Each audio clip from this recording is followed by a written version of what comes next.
რა ხდება თბილისსა და ვაშინგტონს შორის? ჩვენ ვიხილეთ ორი ერთმანეთისგან განსხვავებული წერილი. ეს უკვე აჩვენებს იმ ორთაბრძოლას, დაპირისპირებას, რაც წარიმართება ახალ ადმინისტრაციასა და Deep State შორის. ურთიერთობის გადატვირთვის ფრთხილი პროცესი. იმედი მაქვს ამერიკის საელჩო დადებითად უპასუხებს საქართველოს მთავრობის შეთავაზებას ქართულ-ამერიკული სტრატეგიული პარტნიორობის სუფთა ფურცლიდან და კონკრეტული გზამკვლევით განახლების შესახებ. დონალდ ტრამპის მილოცვა, ამერიკის საელჩოს განცხადება და ბიძინა ივანიშვილის პასუხი.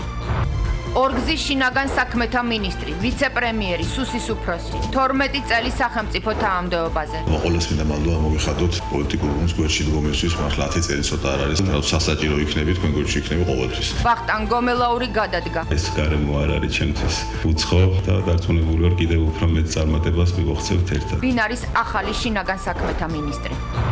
სურველები გახარია ზურაბიშვილი და ახლა უკვე ლელო. ადგილობრივი არჩევნების გამოყენება დამატებით წინააღმდეგობის შექმნისათვის. ვინ უშვებს თვითმმართველობის არჩევნებში მონაწილეობას? აღვიდოდით არჩევნებზე და ხმას მიცემდით აი ასეთი პოზიციის მქონე პარტიებს. ორად გაყოფილი ოპოზიცია. რა ალტერნატიულ გეგმას თავაზობენ საკუთარ ამომრჩეველს. გასცემ ძალიან მნიშვნელოვან კითხვას პასუხი. რატომ აკრიტიკებენ დანარჩენებს ნაციონალები და ყოფილი ნაციონალები? ყველა რიგრიგობით ლაგდებიან და ემზადებიან ადგილობრივ თვითმმართველობის არჩევნებს. არიან გარედან კარნახით. ეს არის საცოდავი ბედი მოღალატესა. ეთერშია კურიერი 9 საათზე. ნათია ლაზაშვილთან და დავით კაკულიასთან ერთად. თქვენ უყურებთ კურიერ 9 საათზე დღეს 28 მაისია გიყვებით დღის მთავარ თემებს და მოვლენებს საღამოშვიდობისა. მომენტი, როდესაც ბევრი რამ უნდა გაერკვეს საქართველოსა და შეერთებული შტატების ურთიერთობებში, განსაკუთრებით დატვირთულია ბოლო 2 დღე. გუშინ თბილისმა მიიღო დონალდ ტრამპის წერილი, სადაც აშკარად გამოჩნდა თეთრი სახლის გეოსტრატეგიული და ეკონომიკური ინტერესი. ამერიკის პრეზიდენტის წერილში ნახსენებია საქართველოს მთავრობასთან ნაყოფიერი ურთიერთობა და თანამშრომლობა არეალის გაფართოების გზით. შეერთებული შტატების საელჩოს ამაზე ოფიციალური განცხადება არ გაუკეთებია, თუმცა ტრამპის წერილიდან რამდენიმე საათში გამოაქვეყნა ინფორმაცია, სადაც საუბარია 6 დღის წინანდელ ამბავზე, რომელთაც ირკვევა, რომ ბიძინა ივანიშვილმა უარი უთხრა ელჯი დანიგან შეხვედრაზე, სადაც უნდა გაჟღერებულიყო მარკო რუბიოს გზავნილები. რუბიო ისე არ მოიქცა როგორც ტრამპი, მაშინ როდესაც პრეზიდენტს მიმართა სახელმწიფო მდივანმა საკონტაქტოდ აერჩია არა საგარეო საქმეთა ან პრემიერ-მინისტრი, არამედ ქართული ოცნების დამფუძნებელი. ებთხება თუ არა დონალდ ტრამპისა და მარკო რუბიოს ხედვები და მიდგომების საქართველოსთან დაკავშირებით ჯერჯერობით მხოლოდ ის ჩანს, რომ ამერიკის ახალი ადმინისტრაციის პოზიცია ბოლომდე ჩამოყალიბებული არ არის. ბიძინა ივანიშვილმა რობინ დანიგანს უკვე უპასუხა ქართული ოცნების საპატიო თავმჯდომარე ამბობს, რომ არაფორმალური და ფორმალური სანქციების დროს შანტაჟის ფონი გაზდევს მასთან შეხვედრის სურვილებს, თუმცა ხელისუფლების ნებისმიერი ლიდერი მზადაა ჩაერთოს ქართულ-ამერიკული ურთიერთობების გადატვირთვის პროცესში. ბიძინა ივანიშვილი ადასტურებს, რომ ის დაინტერესებულია სტრატეგიული პარტნიორობა სუფთა ფურცლიდან დაიწყოს და ამისთვის არის კონკრეტული ადრესატი ქვეყნის პრემიერ-მინისტრი. ტრამპის წერილის შემდეგ თავად ირაკლი კობახიძემაც ისაუბრა ორ განსხვავებულ გზავნილზე, რომლებიც ვაშინგტონიდან მოდის. ერთია თეთრი სახლი, მეორე კი სახელმწიფო დეპარტამენტი. ოვალური კაბინეტი ღიაა საქართველოს ხელისუფლებასთან თანამშრომლობისთვის რა რელსებზე დგას სახელმწიფო დეპარტამენტი ქეთი ზანთარაია განაგრძობს საუბარს თემაზე რა ხდება თბილისსა და ვაშინგტონს შორის. მიუხედავად იმისა, რომ ბოლო დღეებში გავრცელებული წერილების განსხვავებული შინაარსი მოვისმინეთ, ერთი რამ ნათელი არის და ცხადია, რომ როგორც ოფიციალურ თბილისს, ასევე ვაშინგტონს აქვს სურვილი, რომ ორ სახელმწიფო შორის ურთიერთობები აღდგეს და გადაიტვირთოს და ეს ჩანს იმ წერილშიც, რომელიც გამოქვეყნდა ბიძინა ივანიშვილის სახელით. ის არის საპასუხო ამერიკის შეერთებული შტატების საელჩოს მიერ გავრცელებული ინფორმაციის.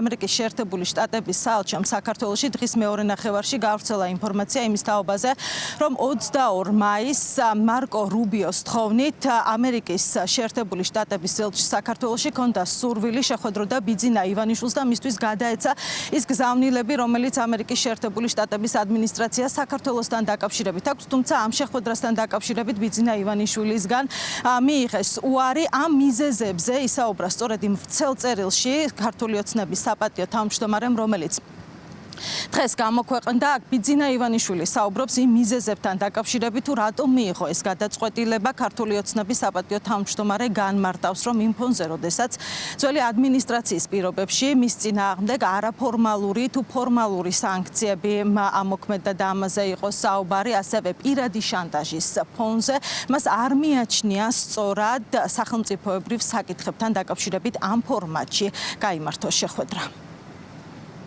ვადასტურებ, რომ რამდენიმე დღის წინ საქართველოს პრემიერ-მინისტრთან და ხელისუფლების სხვა თანამდებობის პირებთან ნამდვილად შედგა საელჩოს კომუნიკაცია შეხვედრასთან დაკავშირებით. ამერიკის ელჩმა საქართველოს პრემიერ-მინისტრს შეატყობინა, რომ მას სურდა ჩემთან შეხვედრა და მდივან რუბიოს გზავნილის გადაცემა, რასთან დაკავშირებითაც მე ღრმა პატივისცემა გამოვხატე, თუმცა შეხვედრაზე უარი განვაცხადე. ამერიკულ მხარესთან შეხვედრებზე უარის მიზეზი ადრეც საჯაროდ განმარტე და ის კვლავაც უცვლელია. გავიხსენებ, რომ პირადი შანტაჟის პირობებში შარშან ბატონ უბრაიენსაც ვუთხარი უარი შეხვედრაზე, როდესაც ჩემს მიმართ ჯერ მხოლოდ არაფორმალური სანქციები მოქმედებდა. შეხვედრის შეთავაზება მანამდეც რამდენჯერმე მივიღე და მაშინაც იგივე მიზეზით ვთქვი უარი, რაც წინა ადმინისტრაციას არაერთხელ წერილობითაც განვმარტე. წინა ადმინისტრაციის დროიდან მოყოლებული ამერიკულმა მხარემ დამიწესა ჯერ არაფორმალური და შემდეგ ფორმალური სანქციები. ჩემს მიმართ არაფორმალური სანქციები ძალზე უხეში ფორმით მოქმედებს. მაგალითად, შვეიცარიული ბანკი იულიუს ბერი ჩემს მიერ სასამართლოს გზით მოგებულ თანხას, რომელიც არავითარ ფორმალურ სანქციას არ ექვემდებარება, სრულიად თავხედურად არ მიბრუნებს, რაშიც ამერიკელი ადვოკატებიც არიან ჩართული. ამგვარი პირადი შანტაჟის ფონზე ჩემთვის ელჩთან შეხვედრა და სახელმწიფო საქმეებზე საუბარი არასწორად მიმაჩნია. ასეთ დროს აუცილებლად მექნება კომპლექსი, რომ გადაწყვეტილებას სახელმწიფო საკითხებთან დაკავშირებით ჩემი პირადი ინტერესების საპირწონედ ვიღებ, რაც ჩემთვის პრინციპულად მიუღებელია. ეს კომპლექსი მაშინაც კი დამრჩება, როდესაც მექნება თუნდაც განცდა, რომ შეთანხმება ორივე მხარისთვის სასარგებლო შეიძლება იყოს. ამასთან ეს კომპლექსი აუცილებლად დამრჩება არა მხოლოდ ჩემს თავთან, არამედ გუნდთანაც და საზოგადოებასთანაც. ხაზგასმით მინდა აღვნიშნო, რომ ჩემი პირადი ინტერესი სახელმწიფო ინტერესებზე მაღლა არ დამიყენებია არც 2012 წელს და არც 10 წლის შემდეგ 2022 წელს, როდესაც სწორედ სახელმწიფო ინტერესების სასარგებლოდ ჩემი პირადი ინტერესები უდიდესი რისკის ქვეშ დავაყენე. გავიხსენებ იმასაც, რომ როდესაც გასული წლის შემოდგომაზე არაფორმალური სანქციების მოქმედება მცირე დროით შეჩერდა და გარკვეული თანხები გათავისუფლდა, მე თავადვე შევთავაზე ამერიკის ელჩს შეხვედრა, რაზეც ის თავდაპირველად დამთანხმდა, თუმცა შეხვედრა ჯერ ამდენჯერმე გადადო, ხოლო შემდეგ მას ეს საერთოდ უარი განაცხადა. იმდენად ვარ დაინტერესებული ქართულ-ამერიკული ურთიერთობების გადატვირთვით, ამერიკულ მხარეს ისიც კი ვაცნობე, რომ მზად ვიყავი დაბლოკილი თანხა არა პირადი მიზნებით, არამედ მათ მიერ ნაკარნახევი ნებისმიერი დანიშნულებით დამეხარჯა, რამე თუ ფული არც მანამდე და არც ახლა არ არის ჩემი ინტერესი.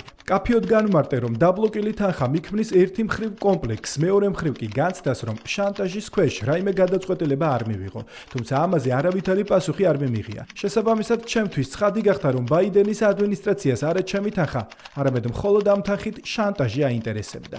აქვე მინდა დავაზუსტო, რომ უართან ერთად ელჩს საქართველოს პრემიერ-მინისტრთან შეხვედრა შევთავაზეთ. პრემიერ-მინისტრი არ არის არც ფორმალური და არც არაფორმალური სანქციების ქვეშ და შესაბამისად მას პირად შანტაჟთან დაკავშირებული ვერავითარი კომპლექსი ვერ ექნება. თუმცა ელჩმა ამაზე უარი განაცხადა, რაც გვიმყარებს რწმენას, რომ ისინი სწორედ პერსონალურ შანტაჟს განიხილავენ წამყვან ფაქტორად ქართული მხარის მიერ სახელმწიფო ინტერესებთან დაკავშირებული პოტენციური გადაწყვეტილების მიღებისას. შეიძლება მათ თქვან, რომ მე როგორც მმართველი პარტიის დამფუძნებელს და საპატიო თავმჯდომარეს მაქვს განსაკუთრებული გავლენა გადაწყვეტილებების მიღებაზე, თუმცა ამასთან დაკავშირებით მინდა დაგარწმუნოთ, რომ მმართველ პარტიაში არც ერთი პრინციპული გადაწყვეტილება არ მიიღება გუნდის და მით უმეტეს პრემიერ-მინისტრის ჩართულობის გარეშე. აქედან გამომდინარე, მხოლოდ ჩემთან შეხვედრის მოთხოვნას აქვს ერთადერთი ახსნა, რომ ამგვარ შეხვედრას მხოლოდ პირადი შანტაჟის ფონზე აქვს ფასი. იმედი მაქვს, ამერიკის საელჩო დადებითად უპასუხებს საქართველოს მთავრობის შეთავაზებას ქართულ-ამერიკული სტრატეგიული პარტნიორობის სუფთა ფურცლიდან და კონკრეტული გზამკვლევით განახლების შესახებ. საქართველოს ხელისუფლების თითოეული ლიდერი გამოთქვამს სრულ მზადყოფნას ამერიკული მხარის რეალური დაინტერესების შემთხვევაში აქტიურად ჩაერთოს ქართულ-ამერიკული ურთიერთობების გადატვირთვის პროცესში. ქართულ-ამერიკული ურთიერთობების გადატვირთვა თბილისში პირველ რიგში წარმოუდგენიათ სწორედ დონალდ ტრამპის წერილის საფუძველზე. ამერიკის შეერთებული შტატების პრეზიდენტმა მის ქართველ კოლეგას მიხეილ ყაველაშვილს წერილი გუშინ გამოუგზავნა. ის შეეხება 26 მაისის საქართველოს დამოუკიდებლობის დღის მილოცვას, თუმცა მხოლოდ ამ შინაარსის მატარებელი არ არის ეს წერილი და აქ საუბარია იმასთან დაკავშირებით, თუ როგორ წარმოუდგენია ამერიკის შეერთებული შტატების ახალ ადმინისტრაცია საქართველოს მთავრობასთან ურთიერთობა, მათ შორის ეკონომიკურ ჭრილში. მილოცვასთან ერთად განსაკუთრებით მნიშვნელოვანია ეს შინაარსი, რომელიც ჩადებული იყო ამ მილოცვაში, სადაც ხაზგასმული იყო საქართველოს მთავრობასთან თანამშრომლობის სურვილი. საქართველოს მთავრობასთან თანამშრომლობის სურვილი და ორ სახელმწიფო შორის ეკონომიკური კავშირების გაღრმავება ვაშინგტონიდან მიღებულ გზავნილებს პარლამენტის თავმჯდომარე პოზიტიურ სიგნალს უწოდებს. შალვა პაპუაშვილის განცხადებით მნიშვნელოვანია, რომ დონალდ ტრამპის მიზნები საქართველოს ხელისუფლების ხედვებს ემთხვევა. ამერიკის პირველმა პირმა საქართველოს პრეზიდენტს წერილი დამოუკიდებლობის დღესთან დაკავშირებით გამოუგზავნა. პრეზიდენტ ტრამპის გაცხადებული მიზნები რაც არის, ამ მიზნებს ეს მიზნები სრულად ემთხვევა იმ ხედვას, რომელიც ჩვენ გვაქვს. და ეს მისი გაცხადებული მიზნები იწყება ამერიკის შეერთებულ შტატებში Deep State-ის დამარცხების მიზნიდან. რაც უფრო მეტად შესუსტება Deep State-ი, მით უფრო გაძლიერდება ამერიკას და საქართველოს შორის თანამშრომლობა. პრეზიდენტ ტრამპის მილოცვა დამოუკიდებლობის დღესთან დაკავშირებით პრეზიდენტ ყავალაშვილის მიმართ ფიქრობ, რომ არის ამის ერთ-ერთი კარგი სიგნალი. დონალდ ტრამპის წერილს განსხვავებული შეფასებები მოჰყვა ოპოზიციაში. ნაციონალურ მოძრაობაში ამბობენ, რომ შტატებთან სტრატეგიულ და პარტნიორულ კავშირებს კონკრეტული ნაბიჯები სჭირდება. ხელისუფლების ოპონენტების მეორე ნაწილისთვის კი ამერიკის პრეზიდენტის წერილის შინაარსი მისასალმებელია და ურთიერთობების აღდგენის აუცილებლობაზე საუბრობენ. რა თქმა უნდა, მისასალმებელია. ყველა მიმართულება არის კრიტიკულად მნიშვნელოვანი ჩვენი მოსახლეობისთვის. რა თქმა უნდა, ყველაფერი უნდა გავაკეთოთ იმისთვის, რომ აღდგეს სტრატეგიული პარტნიორობა და მოხდეს ურთიერთობების გადატვირთვა. სანამდე Deep State და გლობალურ ომის პარტიას უწოდებენ ამერიკის შეერთებული შტატების თაოსნობით დასავლურ სამყაროს, სანამ მიმდინარეობს სამოქალაქო პოლიტიკური უფლებების ხელყოფა და განადგურება ქვეყანაში, მანამდე რეალურ ცვლილებებზე საუბარი ვერ იქნება. ქართულ-ამერიკული ურთიერთობების გადატვირთვა მართველი გუნდისთვის ქვეყნის ინტერესების დაცვაზე გადის. საპარლამენტო უმრავლესობაში აცხადებენ, რომ მათი მიზანი ორ სახელმწიფო შორის ურთიერთობის იმ ნიშნულზე დაბრუნებაა, რომელიც მათივე შეფასებით ჯო ბაიდენის ადმინისტრაციამდე იყო. ეს არის გარკვეული სიგნალი, კიდევ ერთხელ ვამბობთ, როცა იქნება შესაბამისად ინტერესების დამთხევა, ჯერ ჩვენი ქვეყანა, ჯერ ჩვენი ხალხია, ჯერ ჩვენი სახელმწიფო ინტერესებია და ამასთან ვინც იქნება მასში ბუნებრივია ჩვენი მეგობარი იქნება ყოველთვის. ახლაც უკვე პრეზიდენტ ტრამპის ადმინისტრაცია მზად არის ფაქტობრივად სუფთაფუნქციიდან დაიწყოთ ქართულ-ამერიკული ურთიერთობები. ჩვენ უახლოეს კვირებში ველოდებით კიდევ დამატებით შეხვედრებს, დამატებით ინფორმაციას, კონსულტაციებს იმისათვის, რომ კიდევ უფრო განვითაროთ ჩვენი ქვეყნის ურთიერთობები, მათ შორის ვაჭრობის და ეკონომიკის მხრივ. დონალდ ტრამპის წერილი პრემიერ-მინისტრისთვის იმის დადასტურებაა, თუ რა პოზიცია აქვს ახალ ადმინისტრაციას ორ ქვეყანას შორის თანამშრომლობაზე. საზოგადოებრივი მაუწყებლის ეთერში მთავრობის მეთაურმა პარალელი გაავლო შეერთებული შტატების პრეზიდენტის წერილსა და რამდენიმე დღის წინ სახელმწიფო დეპარტამენტის გზავნილს შორის. ერთი წერილი პრაქტიკულად არ აღიარებდა ხელისუფლებას, გამომდინარე რომ ადრესატი იყო პირდაპირ ხალხი, მაშინ როდესაც გვერდი აუარეს ხალხის მიერ არჩეულ ხელისუფლებას. ამ დროს პრეზიდენტ ტრამპის მხრიდან შემოვიდა წერილი პრეზიდენტ ყავალაშვილის სახელზე, რომლის ადრესატი პირდაპირ არის საქართველოს ხელისუფლება, ადრესატი იყო პრეზიდენტი მიხეილ ყავალაშვილი და იქ პირდაპირ იყო საუბარი საქართველოს მთავრობასთან თანამშრომლობის განვითარებაზე, ხო? კიდევ ერთხელ ეს დუბლირება ერთი და იგივე ხელისუფლების მხრიდან პირდაპირ წარმოაჩენს იმ დაპირისპირებას, რომელიც ახლა წარიმართება ტრამპის ადმინისტრაციასა და Deep State შორის. ჩვენ რა თქმა უნდა ძალიან მოხარული ვართ, რომ პრეზიდენტის ადმინისტრაციიდან შემოვიდა ასეთი წერილი, სადაც პირდაპირ არის გამოხატული ღიაობა თანამშრომლობის მიმართ და ჩვენ ამას ვითხოვდით. სახელისუფლებო გუნდი ამერიკის შეერთებულ შტატებს პარტნიორობის განახლებას კონკრეტული გზამკვლევით სთავაზობს, სადაც პრემიერ-მინისტრის განცხადებით ორივე ქვეყნისთვის მისაღები სარგებელი იქნება ასახული. ბიძინა ივანიშვილის გარდა ამერიკის მხრიდან სანქცირებულია ვახტანგ გომელაურიც. ის დღეიდან აღარ არის შინაგან საქმეთა მინისტრი, ამბობს, რომ რჩება გუნდის ერთგული და მადლობას უხდის მაღალი ნდობისთვის ბიძინა ივანიშვილს. 12 წელი სახელმწიფო თანამდებობებზე ორჯერ შინაგან საქმეთა მინისტრი, ვიცე-პრემიერი და სუსის ყოფილი უფროსი თავისი სურვილი ტოვებს მინისტრის პოსტს, რომელსაც ის ბოლო 6 წელი იკავებდა. გენერალ-პოლკოვნიკი სახლში მიდის. ვახტანგ გომელაურს გელა-გელაძე შეცვლის. შინაგან საქმეთა სამინისტროში სახელმწიფო უსაფრთხოების სამსახურიდან გადადის. სუსის უფროსის მოადგილე უკვე მივიდა თავის ახალ სამსახურში. ახალი მინისტრი 42 წლის არის და 25 წელია მუშაობს საქართველოს ძალოვან უწყებებში. იყო გამომძიებელი, მათ შორის სპეციალური ოპერატიული დეპარტამენტის, ასევე კრიმინალური პოლიციის დეპარტამენტის უფროსის მოადგილე. მუშაობდა იუსტიციის, სასჯელო აღსრულების და განათლების სამინისტროებში.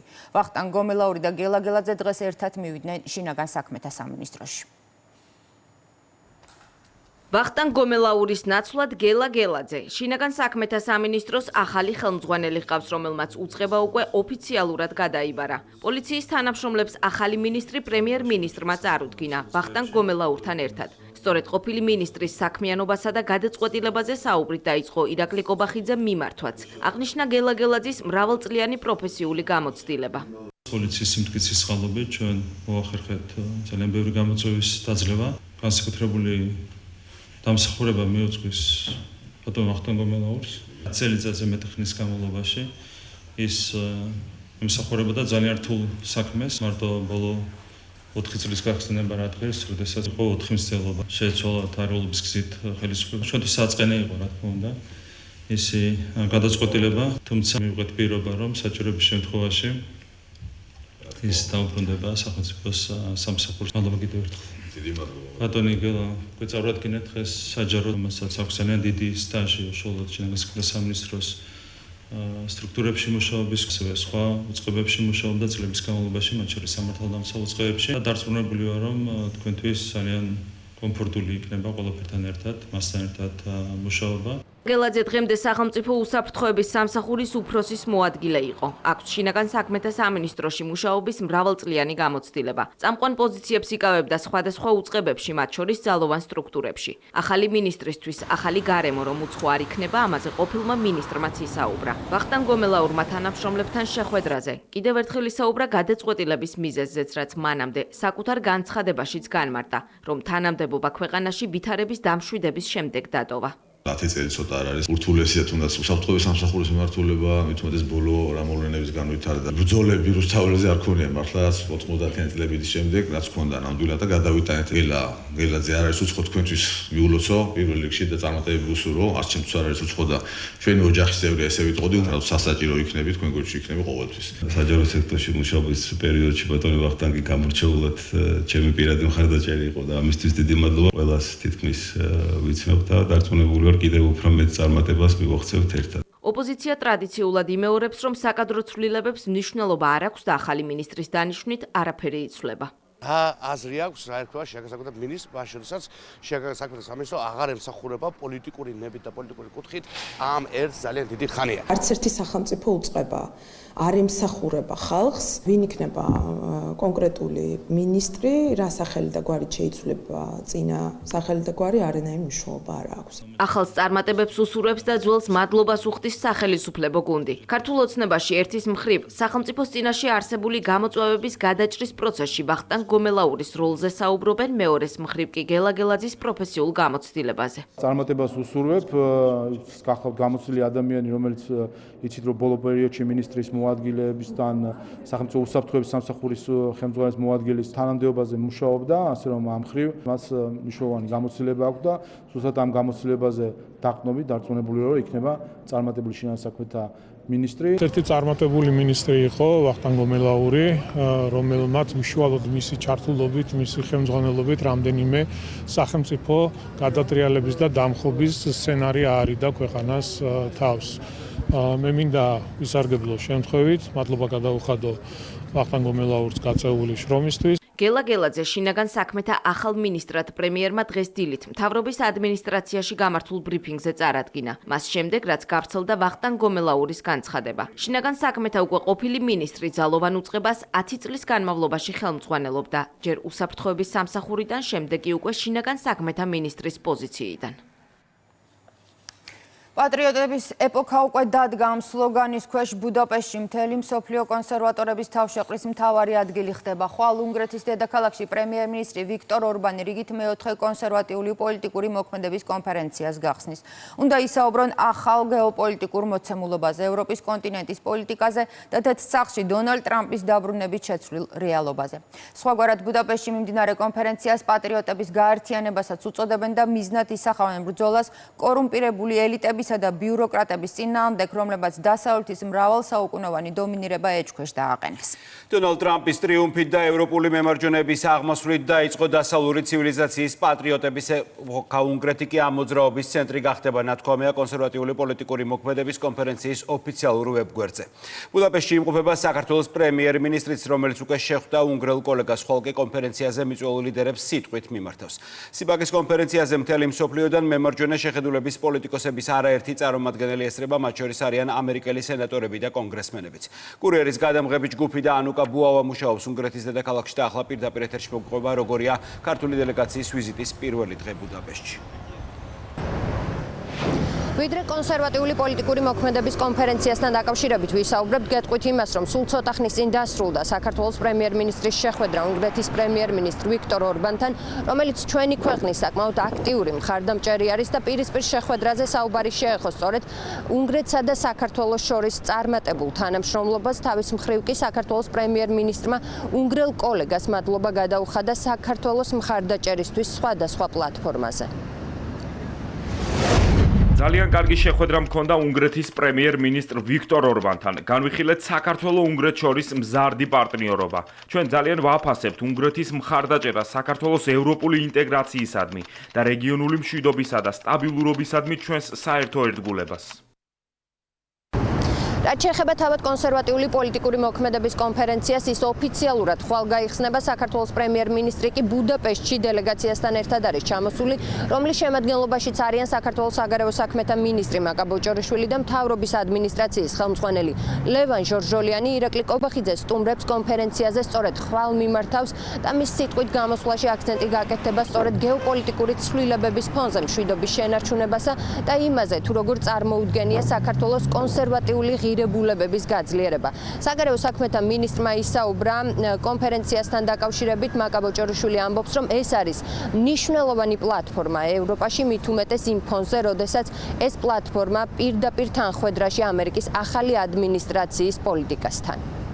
საქართველოს ტრადიციულად მონაწილეობს ამ ღონისძიებაში. ეს არის ერთ-ერთი უმნიშვნელოვანესი კონფერენცია ევროპაში, განსაკუთრებით გამოხატული თანხვედრით ამერიკის შეერთებული შტატების ახალ ადმინისტრაციასთან, იმ პოლიტიკასთან, რასაც ამერიკის შეერთებული შტატების ახალი ადმინისტრაცია ატარებს და ამ თვალსაზრისით სწორედ ეს ხაზი ევროპაში არის ერთ-ერთი უმნიშვნელოვანესი პლატფორმა სწორედ იმ ფასეულობების გასაჟღერებლად კიდევ ერთხელ და გასაძლიერებლად, რასაც ემსახურება სწორედ კონსერვატიული მემართულებები, რაც ჩვენი საზოგადოებისთვის ასევე ძალიან მნიშვნელოვანია.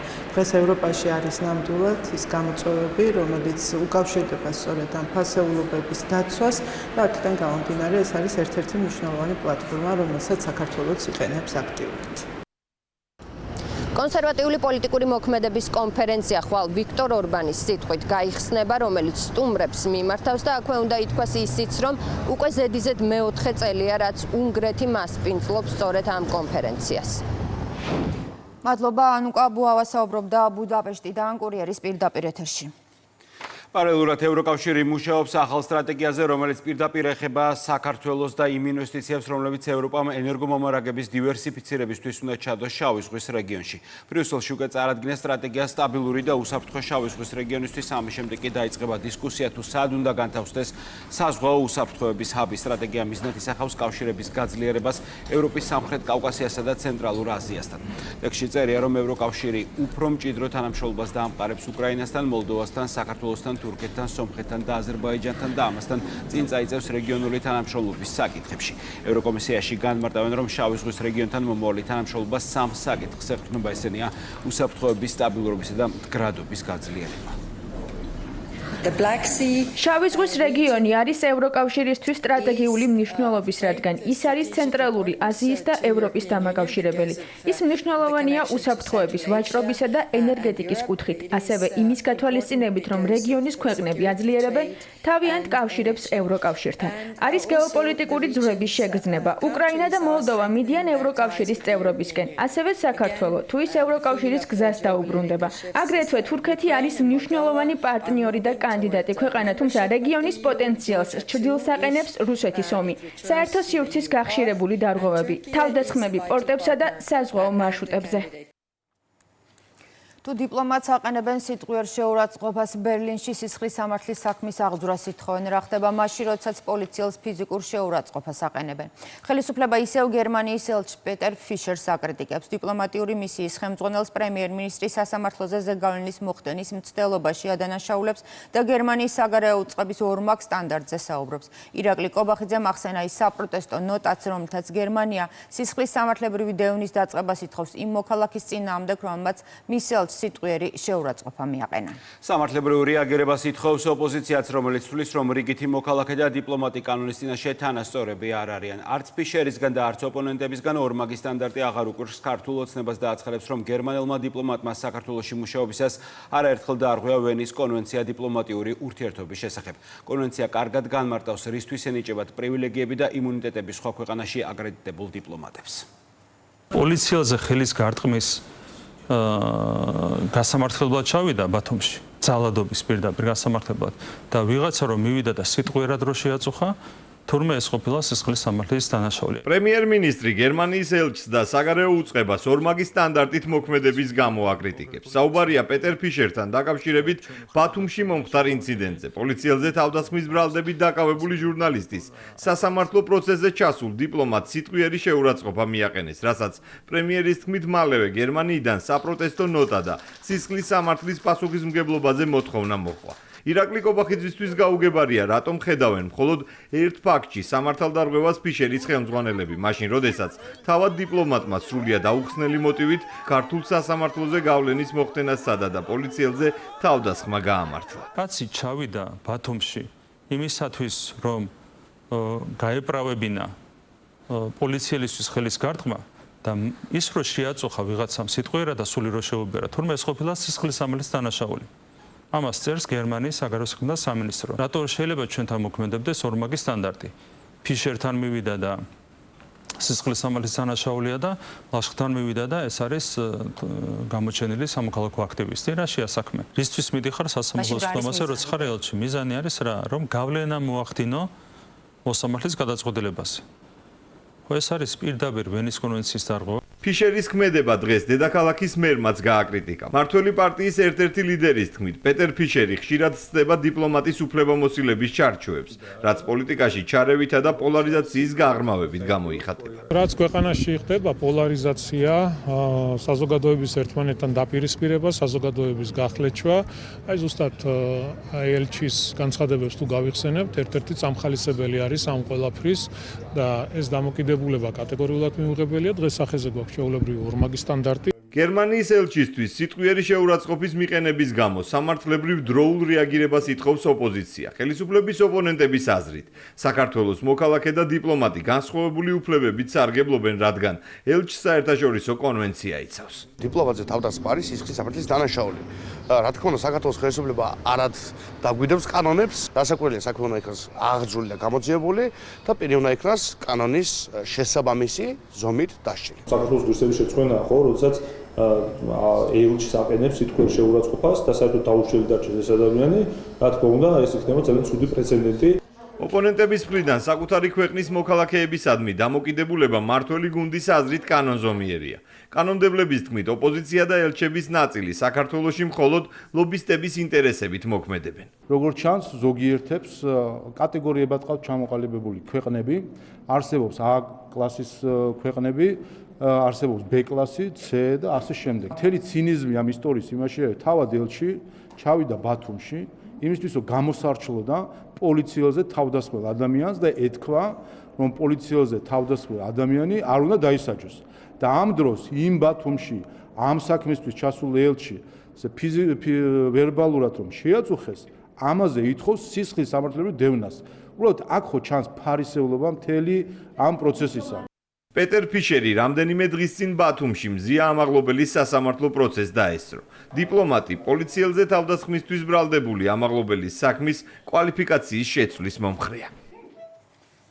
დიდი ეჭვიანობა და დაპირისპირება ქართულ ოპოზიციაში. მიზეზი 4 ოქტომბრის თვითმმართველობის არჩევნებია. მსურველების რაოდენობა იზრდება, ამიტომ იზრდება ნაპრალიც. ბარიერ გადალახულებიდან უკვე 2 უშვებს, რომ მონაწილეობას მიიღებს მუნიციპალურ არჩევნებში. ამას ემატება სალომე ზურაბიშვილის განცხადებაც, რაც უკმაყოფილებას იწვევს ნაციონალებსა და ყოფილ ნაციონალებში. გიორგი გახარიას გაცხადებული პოზიციის შემდეგ ფრთხილი გამონათქვამებით შემოიპარა საარჩევნო ასპარეზზე ხაზარაძე ჯაფარაძის გუნდი, სადაც უკვე ღიად დაუშვეს, რომ ოპოზიციამ ბრძოლის ინსტრუმენტად უნდა გამოიყენოს 4 თვეში დაგეგმილი არჩევნები. გახარიას პარტია კმაყოფილია მარტო აღარ არის. სახლების და ნაციონალური მოძრაობის სამიზნე ახლა ლელოს ამომრჩეველია, რომელსაც ნიკამელია ვიდეო მიმართვას უძღვნის. ერთმანეთისთვის კითხვების დასმის რეჟიმი ოპოზიციაში უკვე რამდენიმე თვეა გრძელდება. ხუმრობის ხასიათზეა მხოლოდ გირჩი, რომლის ლიდერიც იაგო ხვიჩია ლელოს ყველაზე უცნაურ პარტიას უწოდებს, ნიკამელიას კი ადანაშაულებს ბულინგში. ოპოზიციაში არსებულ განხეთქილებას მშვიდად აკვირდება მართველი პარტია და იმ ფონზე რა პროცესებიც მიმდინარეობს ოპოზიციაში დარწმუნებით აცხადებს, რომ ისევ გაიმარჯვებს ყველა მუნიციპალიტეტში. ერთი შეკითხვა პარტია ლელოსთან დაკავშირებით და პარტია გახარიას საქართველოსთან დაკავშირებით. წახვიდოდით არჩევნებზე და ხმას მიცემდით აი ასეთი პოზიციის მქონე პარტიებს. ნიკამელია გიორგი გახარიასა და მამუკა ხაზარაძეს თვითმმართველობის არჩევნებში შესაძლო მონაწილეობის გამო უპირისპირდება. პარტია ლელომ პირველად ძალიან მკაფიოდ დააფიქსირა ის, რასაც აფიქსირებს გახარიას პარტია უკვე, არ ვიცი, მე მგონი თვეების განმავლობაში, რომ მათთვის პრობლემას არ წარმოადგენს ეგრეთ წოდებულ ადგილობრივი თვითმმართველობის არჩევნებში მონაწილეობის მიღება. მელიამ ვიდეო მიმართვა ლელოს წევრის იმ განცხადების საფასუხოდ გაავრცელა, სადაც საბა ბუაძე ამბობს, რომ თვითმმართველობის არჩევნები ოპოზიციამ წინააღმდეგობის ერთ-ერთ ინსტრუმენტად უნდა გამოიყენოს. პარტია ახალის ლიდერს მამუკა ხაზარაძის გუნდში დღეს მწვავე კრიტიკით ეუპასუხეს. მე მგონი ნიკას მოსმენილის გააზრების პრობლემა უფრო მეტად ჰქონდა, რადგანაც ის ინტერპრეტაცია, რაც მან გააკეთა, აბსოლუტურად არ უკავშირდება იმ გამოთქმულს, რასაც ჰქონდა ადგილი. გადაწყვეტილების შესახებ გამოვაცხადებთ მაშინ, როდესაც ამას ჩავთვლით საჭიროდ. გახარიას გუნდმა უკვე საჭიროდ ჩათვალა და თქვა, რომ ყველანაირი არჩევნებისთვის ემზადება. ექს-პრემიერის პარტია ლელოს პოზიციას უწონებს და ნიკამელიას აკრიტიკებს. მიხეილ სააკაშვილის თანაგუნდელები კი დანარჩენ ბარიერ გადალახულ პარტიებს საბოლოო გადაწყვეტილების დროულად მიღებას თხოვენ. შევახსენებთ ბატონ მელიას, რომ რამდენიმე დღის წინ მას ძალიან მნიშვნელოვანი კითხვა დავუსვით. რა ალტერნატიულ გეგმას თავაზობენ საკუთარ ამომრჩეველს. და თუ ეს გეგმა არ გაქვს და მხოლოდ ბოიკოტი გაგიძახია, სამწუხაროდ სხვა არაფერი არ ხარ თუ არა უპასუხისმგებლო პოლიტიკოსი. პროცესები აჩვენებენ თუ ვინ არის რეალური ოპოზიცია ქვეყანაში და ვინ არის სისტემური ოპოზიცია. ასევე სხვა ოპოზიციური პარტიების რაც ვისურვებდი, რომ უფრო მალე, უფრო ოპერატიულად დააფიქსრო პოზიცია.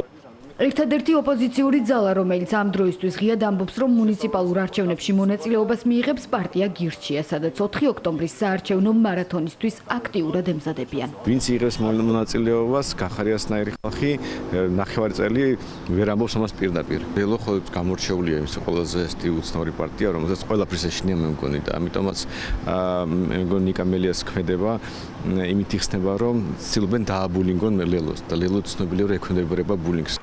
მართველი გუნდის შეფასებით თვითმმართველობის არჩევნების თარიღის მოახლოებასთან ერთად ოპოზიციაში დაპირისპირება უფრო მწვავდება. ქართული ოცნება პოლიტიკურ ოპონენტებს წაგებული 9 არჩევნების შემდეგ მეათე მარცხსაც უწინასწარმეტყველებს. ნიკამელია როგორც პრინციპული პოლიტიკოსია, საზოგადოებამ კარგად იცის, ამიტომ მისი მხრიდან ვინმეს პრინციპებზე ლაპარაკი უბრალოდ სასაცილოა. ჩვენთვის არ აქვს მნიშვნელობა ოპოზიცია მიიღებს თუ არა არჩევნებში მონაწილეობას, ერთიანად ცალ-ცალკე ჩვენ სათავარ კიდევ ერთხელ თხოვოთ ხარდაჭერა ჩვენს მოქალაქეებს და კიდევ ერთხელ გავიმარჯვოთ მეათე საიუბილეო არჩევნებში. დაპირისპირება ყოველთვის იყო, ჩვენ გვახსოვს არაერთი ფაქტი იმისა, რომ რაღაც პლატფორმები იქმნებოდა. რა თქმა უნდა, ეს ყველაფერი დროებითი როგორ შეიძლება, ხო? სხვადასხვა სამხედროების ადამიანები, მიუხედავად იმისა, რომ მათ ერთი პატრონი ყავთ, გაერთიანდნენ. ხა არ მინდა შევიდე მათ პოლემიკაში, თუ ვინ იღებს მონაწილეობას, ვინ არ იღებს მონაწილეობას, მათ დაპირისპირებაში ეს არ არის ჩვენი საქმე, რაც შეეხება ჩვენს გუნდს დაწყებული გვაქვს მზადება. მე უფრო მგონია, რომ რასაც ეტყვიან გარედან თავიანთი პატრონები იმ დავალებას შეასრულებენ. მუნიციპალურ არჩევნებამდე 128 დღე რჩება. მოსახლეობა მერებსა და საკრებულოების წევრებს 64 მუნიციპალიტეტში 4 ოქტომბერს აირჩევს. ხოლო გიორგი ბაჩიაშვილის სასამართლო პროცესია ჯერ კიდევ 2 დღის წინ ის არაბთა გაერთიანებულ საამიროებში გეგმავდა დალოდებოდა რა გადაწყვეტილებას მიიღებდნენ მასზე საქართველოში, თუმცა თანაინვესტირების ფონდის ყოფილი ხელმძღვანელი მოლოდნელად წითელ ხიდსა და სადახლოს შორის მდებარე მწვანე ზონაში აღმოჩნდა, რის გამოც ის ხვალ თავად დაესწრება პროცესს, რომელზეც მტკვარი ჰესის არაშენებაში ბაჩიაშვილის ბრალეულობაზე იქნება საუბარი. გიორგი ბაჩიაშვილი ხვალ თავად მოყვება, როგორ და რა ვითარებაში მოხდა მისი დაკავება. თანაინვესტირების ფონდის ყოფილი ხელმძღვანელი სულ რაღაც ორი თვის წინ გაიპარა საქართველოდან მანქანის საბარგულით და საამიროებიდან იმუქრებოდა ივანიშვილის წინააღმდეგ სხვადასხვა მტკიცებულებების დადებით. ხელისუფლებისთვის გუშინდელი ოპერაცია სპეცსამსახურების წარმატებული მუშაობის მაგალითია, რის შედეგადაც კვლავ საქართველოს საზღვართან აღმოჩნდა ძებნილი მსჯავრდებული, რომელიც 900 მილიონი დოლარის ღირებულების ბიტკოინის მითვისებას რომელსაც ედავება თანაინვესტირების ფონდის დამფუძნებელი. ბაჩიაშვილის დაკავება, რომელსაც 11 წლიანი პატიმრობა აქვს მისჯილი, არის კიდევ ერთი ნათელი მაგალითი და დადასტურება იმისი, რომ საქართველოს შედგა როგორც სამართლებრივი სახელმწიფო. სახელმწიფო უწყებების გამართული და კოორდინირებული მუშაობა. სწორედ ასე აფასებს მართველი გუნდი გიორგი ბაჩიაშვილის დაკავებას. სახელისუფლებო პარტიაში განმარტავენ, რომ წითელი ცირკულარი ძებნილი პირის უვნებლად აყვანა სახელმწიფო უსაფრთხოების სამსახურის მორიგი წარმატებული ოპერაციაა და კარგად აჩვენებს, რომ უწყება მაღალი სტანდარტის დაცვით სახელმწიფო უსაფრთხოების სამსახურის მიერ ამ ღონისძიების უმაღლეს დონეზე ჩატარება კიდევ ერთხელ მეტყოლებს იმაზე, რომ სამართლებრივი სახელმწიფოს კონკრეტული ორგანოები და უწყებები კანონის აღსრულებას ახერხებენ უმაღლესი სტანდარტით. ბატონი ამაზე მიუთითებს, რა თქმა უნდა, ისიც, რომ ჩვენმა მოქალაქეებმა იხილეს, რომ ბატონ ბაჩიაშვილს ამ ღონისძიების შედეგად ერთი თმის ღერის არ ჩამოვარდნილა. თანაინვესტირების ფონდის ყოფილი ხელმძღვანელი უსაფრთხოების სამსახურმა 27 მაისს ანონიმური შეტყობინების საფუძველზე საადახლოსა და წითელ ხიდს შორის ეგრეთ წოდებულ მწვანე საზღვარზე დააკავა. მართველი გუნდის ოპონენტები ბაჩიაშვილის საქმეში პოლიტიკურ ინტერესს ხედავენ. მე არ ვიცი როგორ მოხდა მისი დაკავება, თუმცა მე ვიცი რა ჩაიდინა სისტემამ იმისთვის, რომ კონკრეტული მოქალაქის დისკომფორტის თემა ყოფილიყო აღმოფხრილი. მე ეს დავინახე. არასდროს რაიმე გადაკრული არ დაუფიქსირებია, სანამ არ გააგდეს ამ ადამიანს. ნუ რეალობა ეს არის. ამიტომ პირდაპირ მნიშვნელობით კი ივაჭრეს ამ ადამიანი. აქ იყო ჩამალული. 2025 წლის მარტის დასაწყისში გიორგი ბაჩიაშვილმა საქართველოს ფარულად დატოვა. პროკურატურამ თანაინვესტირების ფონდის ყოფილი ხელმძღვანელი ძებნილად გამოაცხადა. რამდენიმე დღის შემდეგ კი საქალაქო სასამართლომ კრიპტოვალუტის საქმეზე გიორგი ბაჩიაშვილს დაუსწრებლად 11 წლით პატიმრობა მიუსაჯა. ის დამნაშავედ ცნეს დიდი ოდენობით თანხის მითვისებაში, უკანონო შემოსავლის ლეგალიზაციასა და ფულის გათეთრებაში.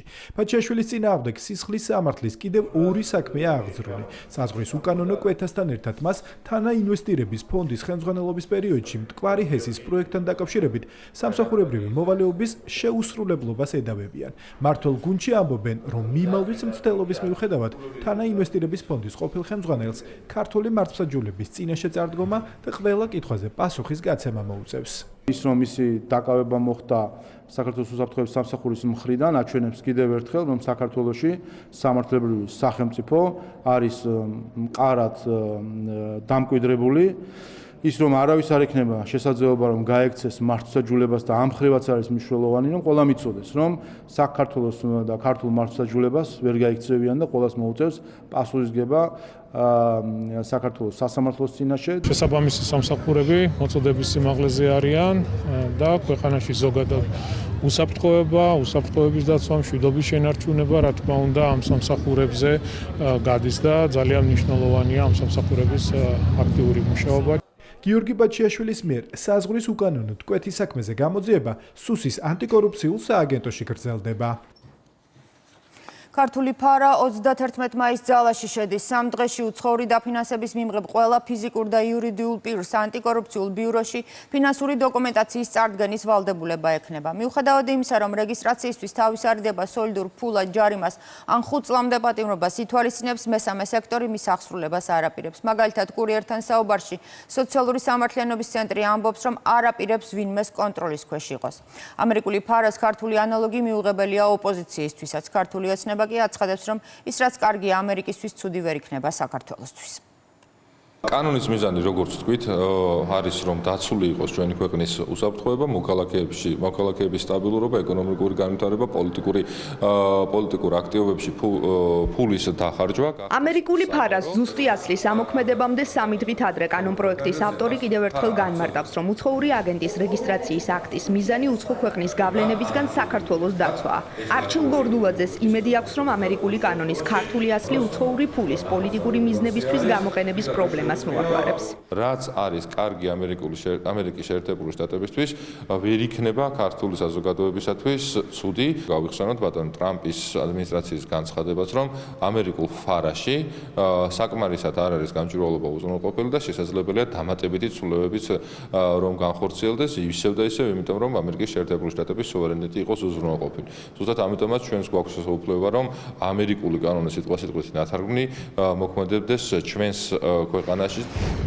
16 გვერდიანი კანონის თანახმად ანტიკორუფციულ ბიუროში დოკუმენტების წარდგენის ვალდებულება უცხოური დაფინანსების მიმღებ ფიზიკურ და იურიდიულ პირებს ექნებათ. კანონის აღსრულებასა და კონტროლზე პასუხისმგებელი ანტიკორუფციული ბიუროა, რომელმაც 6 თვეში ერთხელ ანგარიში პარლამენტს უნდა წარუდგინოს. ყველა იმ ორგანიზაციას, ვინც ფინანსდება უცხო ქვეყნისგან და აკეთებს პოლიტიკას საქართველოში, მოუწევთ დარეგისტრირდნენ ფარაში. არ გვინდა არანაირად წარმოჩნდეს, რომ ფარა არის რაღაცის, ესე ვთქვათ, ამგრძალველი ნორმა. ეს პირიქით, ეს არის შესაძლებლობა ყველა ორგანიზაციამ წარმოაჩინოს თავისი საქმიანობა. ხელისუფლების ოპონენტები და არასამთავრობო ორგანიზაციები კონკრეტულად არ პასუხობენ კითხვას, დაემორჩილებიან თუ არა კანონს, რომელიც რამდენიმე დღეში ამოქმედდება. ამბობენ, რომ ამერიკული ფარას ზუსტი ასლის შემზღუდავია და ქართულ რეალობას არ შეესაბამება. ჩვენი ორგანიზაციის ბიოგრაფია აჩვენებს, რომ შეუძლებელია ჩვენ მოვაქციონ ამ კანონის ქვეშ, თუ ამას მაინც განიზრახავს ანტიკორუფციული ბიურო, ჩვენ ამას სამართლებრივი მექანიზმებით უპასუხებთ. ეს ახლა ცალკე აღებული რომელიმე კანონის კოპირება ვერ მოემსახურება იმ საერთო დიდ მიზანს, რასაც ქვია დემოკრატიული განვითარებული ქვეყნის ჩამოყალიბება საქართველოში. ეს არის კანონპროექტი, რომელიც ათასობით ადამიანს უმუშევარს ტოვებს, რომელიც ამ ქვეყნის საერთაშორისო რეპუტაციას სპობს. ქართული ოცნების ლიდერები USAID-სა და NED-ის მაგალითს იხსენებენ და ამბობენ, რომ ამერიკული ფარას ასლის ამოქმედება უცხოეთიდან საქართველოში შემოსული ფულის გამჭვირვალობას უზრუნველყოფს. ან არ მოსწონთ ტრამპის ამერიკა, ან არ მოსწონთ ამერიკული კანონები, ან არ მოსწონთ ამერიკული სტანდარტები და მაშინ ჩვენ რას გვეჩვენან წავიდნენ და იციან სადაც არის საელჩო და იქ გააპროტესტონ ზოგიერთი ელჩი მათ შორის, რომელიც აგულიანებს NGO-ებს, რომ არ დაემორჩილონ კანონს. აი ამ დონორებს და ამ ელჩებს ვეთქვი, რომ 51 მუხლის პირველი პუნქტი ასევე გულისხმობს მისი პირველი წინადადება, რომ დიპლომატებმა პატივი უნდა სცენ ადგილსამყოფელი ქვეყნის კანონმდებლობას. ხედავთ, რომ ეს გამოწვევა არა მხოლოდ საქართველოში, არამედ მთელ მსოფლიოში, ამერიკის შეერთებულ შტატებში, სადაც პირდაპირ ამხილეს USAID, NED და ასე შემდეგ კრიმინალურ ორგანიზაციებად. რა თქმა უნდა, ჩვენთვის გამჭვირვალობის ქართული კანონი და ამ შემთხვევაში უკვე კოპირებული ამერიკული ფარა იქნება ერთ-ერთი ინსტრუმენტი იმისათვის, რომ ჩვენ დავიცვათ ჩვენი ქვეყნის უსაფრთხოება. უცხოური აგენტების რეგისტრაციის აქტი 31 მაისიდან ამოქმედდება.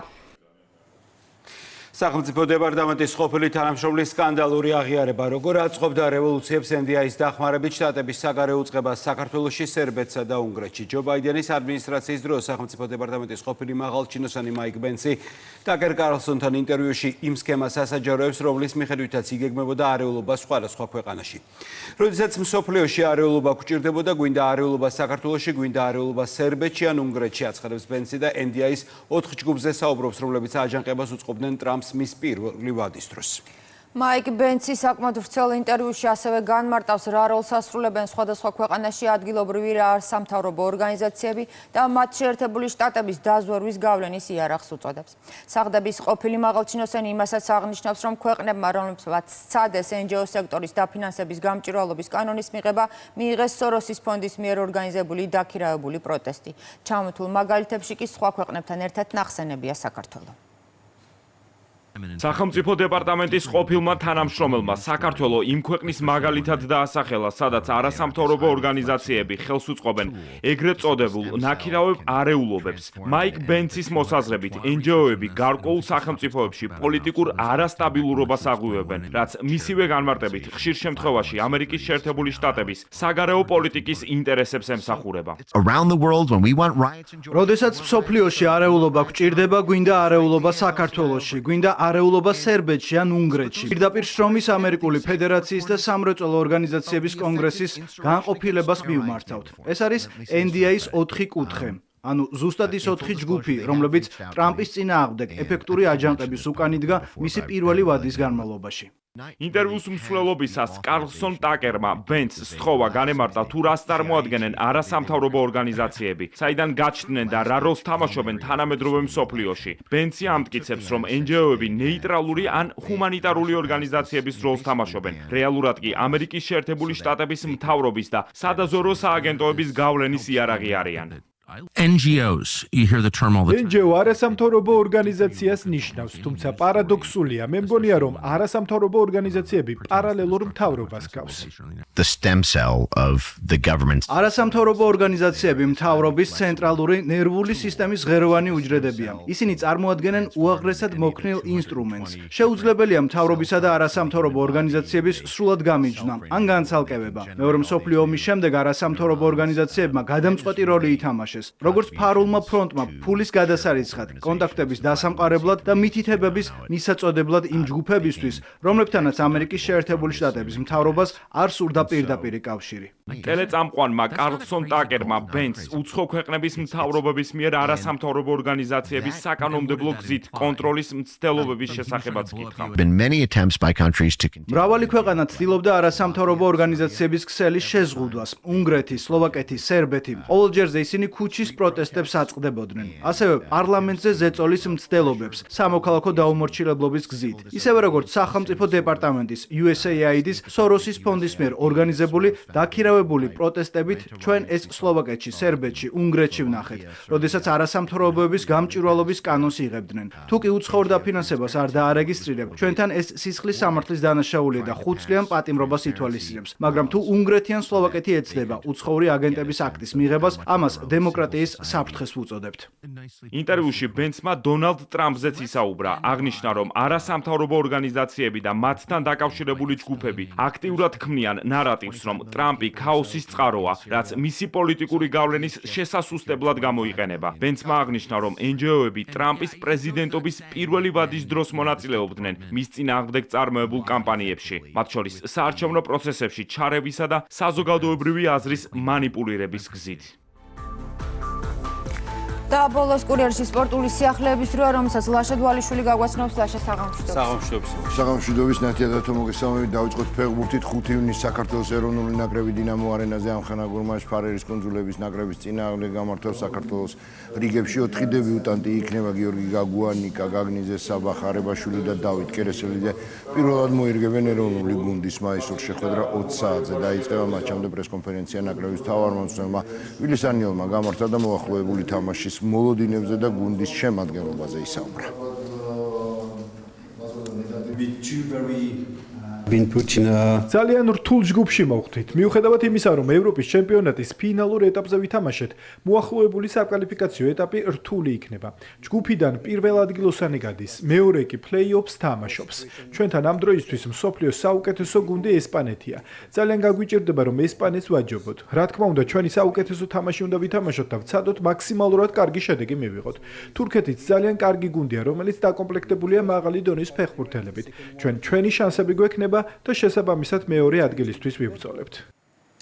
აქვე გეტყვით, რომ შესარჩევი ტურნირი სექტემბერში დაიწყება, გავხსნით თურქეთით საკმაოდ მძიმე ჯგუფია, რასაკვირველია, თუმცა ქართველმა ფეხბურთელებმა ერთხელ უკვე მოახერხეს ევროპირებაზე გასვლა და დარწმუნებული უნდა ვიყოთ იმაში, რომ მსოფლიოზეც ძალიან მალე ვითამაშებთ. ხვიჩა კვარაცხელია სრული დატვირთვით ემზადება ჩემპიონთა ლიგის ფინალისთვის პარი სენ-ჟერმენის 24 წლის ქართველ